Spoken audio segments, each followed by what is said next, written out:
A widow found 4 abandoned children in the forest near an old trailer, and the smallest one wasn't breathing. Margaret Hayes dropped her basket of wild mushrooms, her weathered hands trembling as she knelt beside the motionless child, a girl no older than 3, lips tinged blue, chest terrifyingly still. The other 3 children huddled against the rusted trailer's wall like wounded animals. Their eyes were hollow, faces streaked with dirt and tears. The oldest, a boy around 10, clutched a filthy blanket around his shoulders. His knuckles were scraped raw, bleeding. "Help her," the boy whispered, his voice cracking. "Please." She stopped breathing an hour ago. Margaret's heart hammered against her ribs. She had lost her own daughter 5 years ago to pneumonia, and the sight of this child's pale face ripped open wounds she thought had scarred over. Her fingers found the girl's neck, searching desperately for a pulse. Nothing. Then, there, faint, barely there, a flutter beneath cold skin. She tilted the child's head back, cleared her airway, and began rescue breathing. The forest seemed to hold its breath with her. 2 breaths, chest compressions. She counted aloud, her voice steady despite the panic clawing at her throat. The other children watched in silence, their faces masks of exhausted hope. "Come on, baby," Margaret breathed between compressions. "Come on." The girl's body jerked. She coughed, a wet, rattling sound, and gasped. Air filled her lungs. Her eyes fluttered open, unfocused and glazed with fever. Margaret pulled her close, feeling the child's heart beating against her chest like a desperate bird. "Thank God," she whispered. "Thank God." She looked up at the other 3, the boy, 2 girls around 7 and 8. They wore clothes that hung off their frames like rags. Their skin was marked with bruises in various stages of healing: yellow, purple, green. The oldest girl had a gash above her eyebrow, partially scabbed over but infected. "How long have you been out here?" Margaret asked gently. The boy's jaw tightened. His eyes darted toward the trailer, then back to Margaret. 3 days, he said. Maybe 4. We don't know anymore. Margaret's stomach turned. The temperature had dropped below freezing 2 nights ago. These children had survived in this metal death trap with no heat, no food, no water. The trailer's door hung crooked on broken hinges. Through the opening, she could see the devastation inside. Overturned furniture, shattered glass, dark stains on the floor that made her blood run cold. "Where are your parents?" The question hung in the air like smoke. None of the children spoke. The boy's expression hardened, aging him beyond his years. His sister, the 8-year-old with tangled red hair, began to shake, not from cold, from something deeper, something that had carved itself into her bones. "He's gone," the boy finally said. "He left us here, said he'd be back. That was, I don't know, before the cold came. And your mother?" The children exchanged glances. The 7-year-old buried her face in her sister's shoulder. The boy's lips pressed into a thin line. "She tried to protect us," he whispered. "When he got angry.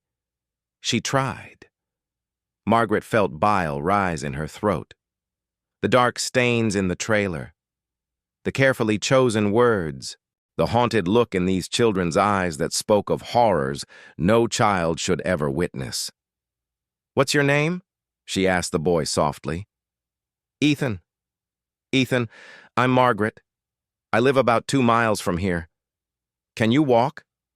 He nodded. The girls nodded too, though the smallest one, still fevered and weak, couldn't even lift her head from Margaret's shoulder. "I'll carry her," Margaret said. "You 3 stay close to me. We're getting out of here. Right now." She stood, cradling the limp child against her chest. The girl's skin burned through Margaret's coat. Infection, possibly pneumonia. They needed a hospital. They needed help. But first, They needed to get away from this place, this monument to cruelty and abandonment. As they began the trek through the forest, Ethan walked beside Margaret. His eyes kept scanning the trees, watching for something or someone. "He might come back," the boy said quietly. "If he does." "If he does," Margaret interrupted, her voice hard as iron. "He'll have to go through me first." The walk took 40 minutes. Margaret's arms screamed with the effort of carrying the child, but she didn't stop, couldn't stop. Behind her, the 3 other children followed like shadows, silent and watchful. When her small cabin finally came into view through the pines, she heard Ethan exhale, a sound of relief so profound it nearly broke her. Inside, she laid the sick girl on her sofa, covered her with blankets, and immediately called 911. While she waited, she gave the other children water, bread, warm soup. They ate like they hadn't seen food in weeks. They probably hadn't. When the ambulance arrived, Margaret rode with them to the hospital. The police came too, asking questions, taking statements. Ethan told them everything: his father's name, the trailer's location, what had happened to their mother. His voice never wavered, but his hands shook so violently that a nurse had to wrap them in warm towels. The smallest girl, Emma, Margaret learned, had severe pneumonia and hypothermia. The doctors said another few hours would have killed her. The other children were malnourished, dehydrated, traumatized, but alive. Against all odds, alive. 3 days later, Margaret sat in a hospital waiting room. Child Protective Services had been called, foster homes were being arranged, the children would be separated, scattered across the county. Ethan had cried when they told him. Real tears, the first Margaret had seen from him. "I promised I'd keep them together," he said. "I promised." Margaret made a decision then that surprised even herself.